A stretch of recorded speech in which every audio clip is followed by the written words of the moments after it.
तुम्हें मेरा भतीजा अदनान याद है? हमें बताया गया था ना कि उसे शहीद कर दिया है, लेकिन ऐसा नहीं है, वो वापस आ गया है। सुनकर खुशी हुई।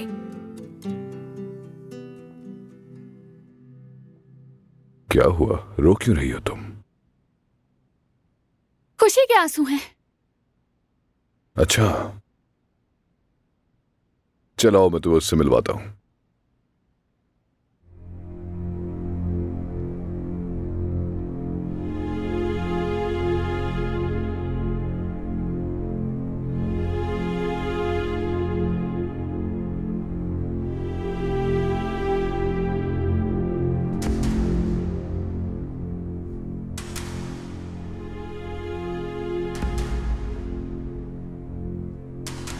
अदनान,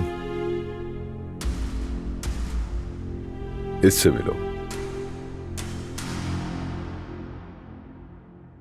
मेरी बीवी ज़मरुद। ये हमारी कंपनी में काम करती थी, शायद तुम इसे जानते होगे।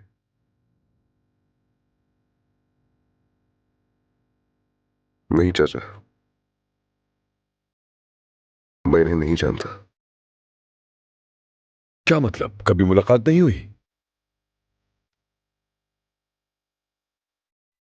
अल्लाह आप दोनों को खुश रखे।